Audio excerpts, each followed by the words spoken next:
Kerala sir, ಕೇರಳನಲ್ಲಿ UDF ಪರವಾಗಿ ಒಂದು ಅಲೆ ಇದೆ. ಅಲ್ಲಿ ಸಾಮಾನ್ಯ ಜನರಿಗೆ ಮಾತಾಡ್ತಾ ಇರೋದು, ಯಾವ ಸರ್ಕಾರ ಶಬರಿಮಲೆ ದೇವಸ್ಥಾನದಿಂದ ಚಿನ್ನ ಕದಿಬೋದಂದ್ರೆ ಶ್ರೀಸಾಮಾನ್ಯರ ಜೇಬ್ ಬಿಡ್ತಾರ ಅಂತ. ಆಮೇಲೆ ಅದರ ಸಂಪೂರ್ಣವಾಗಿ ಬೆನ್ನೆಲುವಾಗಿ BJPಯವರು ನಿಂತಿದ್ದಾರೆ.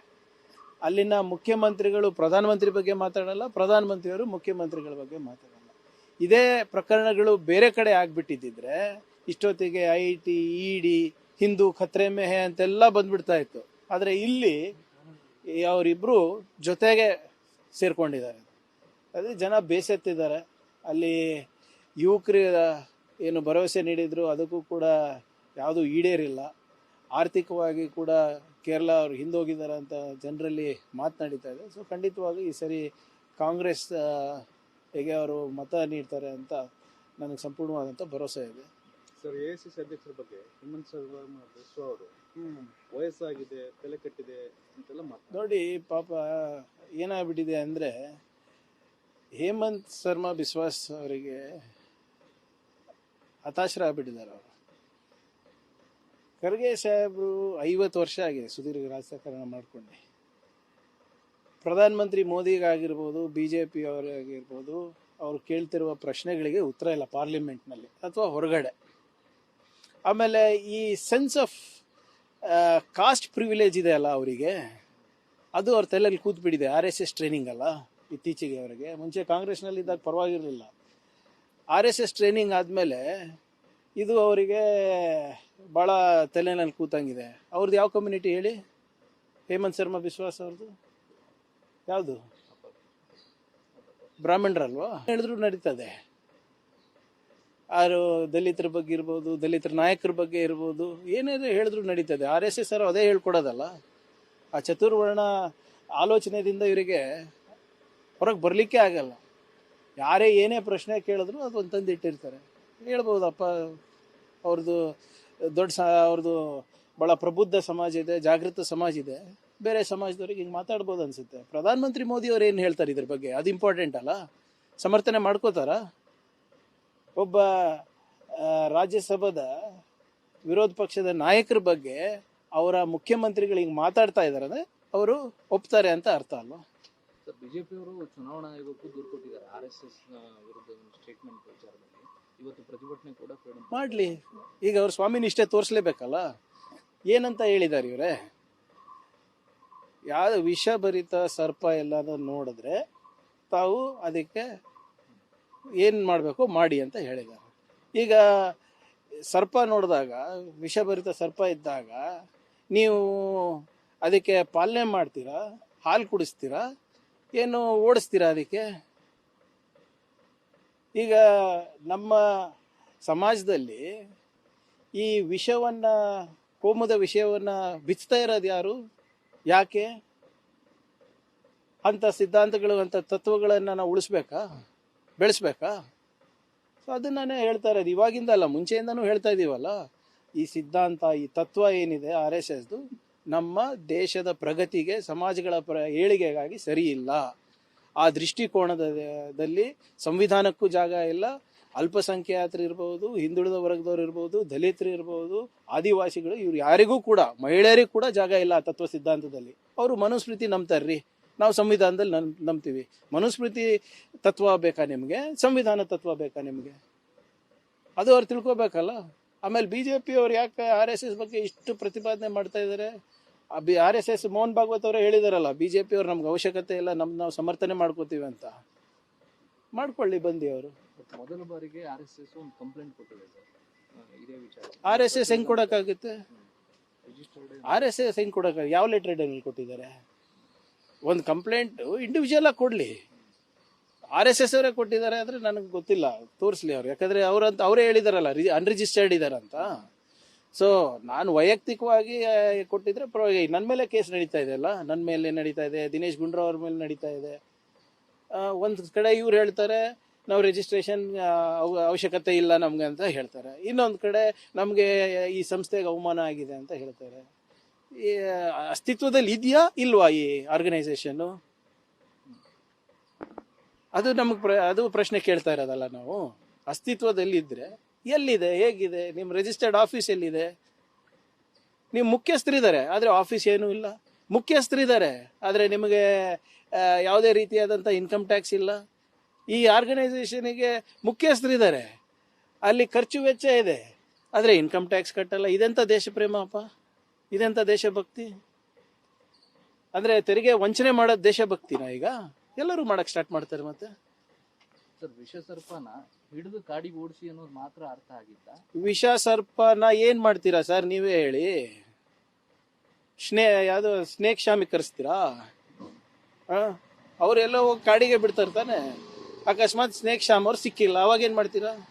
ಊರ್ ಜನ ಏನು ಮಾಡ್ತಾರೆ ನೋಡಿ. ಒಂದು ತತ್ವ ಸಿದ್ಧಾಂತ ನಮ್ಮ ದೇಶದ ಏಳಿಗೆಗೆ ಸರಿ ಇಲ್ಲ ಅಂದರೆ ಅದನ್ನ ಅಳವಡಿಸ್ಕೋಬೇಕು.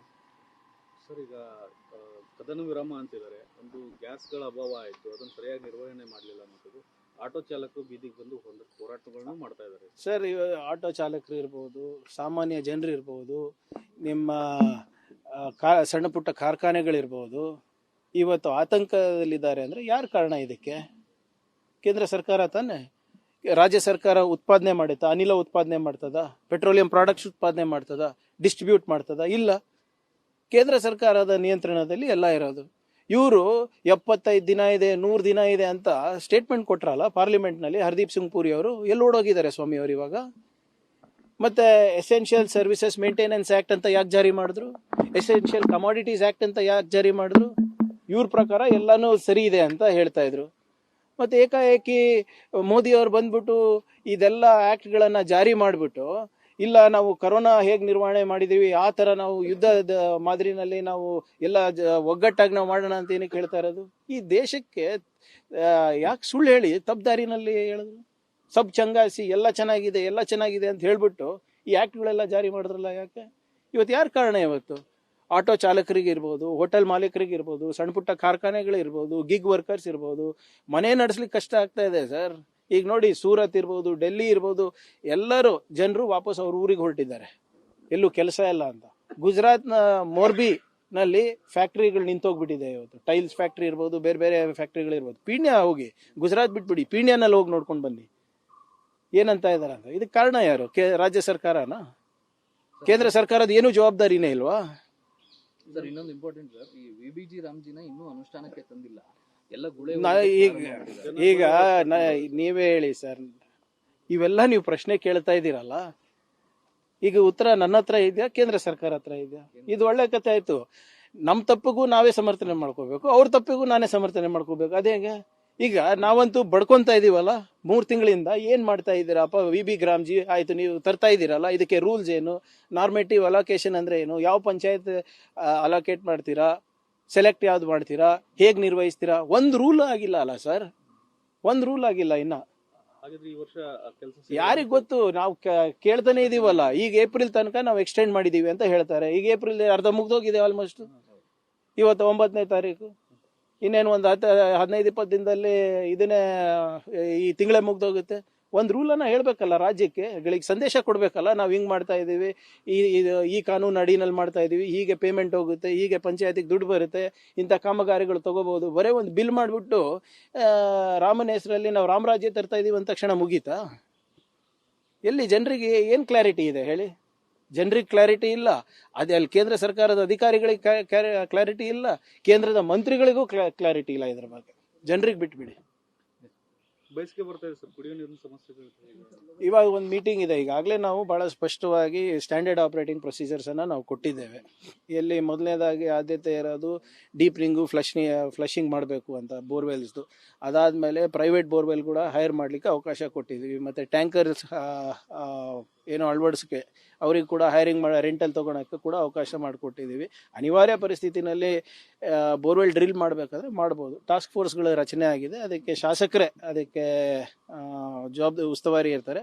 ಆ ಟಾಸ್ಕ್ ಫೋರ್ಸ್ನಲ್ಲಿ ಏನು ಡಿಸೈಡ್ ಆಗುತ್ತೆ ಆ ಕೆಲಸಗಳನ್ನು ಅವ್ರು ತಗೋಬೋದು. ಹಣದ ಕೊರತೆನೂ ಇಲ್ಲ, ಇಚ್ಛಾಶಕ್ತಿಯ ಕೊರತೆನೂ ಇಲ್ಲ. ಇದಕ್ಕೆ ಖಂಡಿತವಾಗೂ ಕಳೆದ 3 ವರ್ಷದಿಂದ ಹೇಗೆ ನಾವು ಮಾಡ್ತಾ ಇದ್ದೀವಿ, ಹೌದು ಸರ್, ಕೆಲವು ಹಳ್ಳಿಗಳಲ್ಲಿ ಸಮಸ್ಯೆ ಇರ್ತವೆ. ಆದರೆ ಇಲ್ಲಿವರೆಗೂ ನಮ್ಮ ಸರ್ಕಾರ ಬಂದ ಮೇಲೆ ದೊಡ್ಡ ಪ್ರಮಾಣದಲ್ಲಿ ಯಾವುದೇ ರೀತಿಯಾದಂಥ ತೊಂದರೆ ಆಗ್ಲಾರ್ದಾಗ ನಾವು ನೋಡ್ಕೊಂಡಿದ್ದೀವಿ. ಈ ವರ್ಷನೂ ನೋಡ್ಕೋತೀವಿ.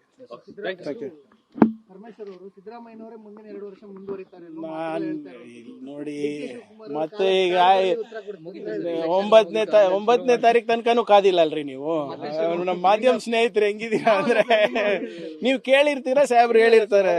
ನೋಡಿ, ಬಹಳ ಸ್ಪಷ್ಟವಾಗಿ ಪ್ರತಿ ಸರಿನೂ ನಿಮ್ ಮುಂದೆ ಬಂದಾಗ ಇದೇ ನನ್ನ ಕಳಕಳಿ ಇದೆ, ಮನವಿ ಇದೆ. ನಾನಿರ್ಬೋದು, ಬೇರೆ ಯಾರನ ಇರ್ಬೋದು, ಹೇಳಿದ್ರೆ ಅದು ಅಪ್ರಸ್ತುತ. It does not matter, it does not hold any weight. CM ಅವರು, DCM ಅವರು, ಖರ್ಗೆ ಸಾಹೇಬರು, ರಾಹುಲ್ ಗಾಂಧಿ ಅವರು, ಇವರೆಲ್ಲ ಏನು ಡಿಸೈಡ್ ಮಾಡ್ತಾರೆ ಅದೇ ಫೈನಲ್. ಇದು ಸಂಪುಟ ಪುನರ್ರಚನೆ ಆಗುತ್ತಾ? 4 ಜನ ಏನು ಹೇಳಿದ್ರು ಅವರೇ ಫೈನಲ್. ನ್ಯೂಸ್ ಫಸ್ಟ್, ನಿರ್ಭೀತಿಯಿಂದ ನಿಮ್ಮ ಪರವಾಗಿ.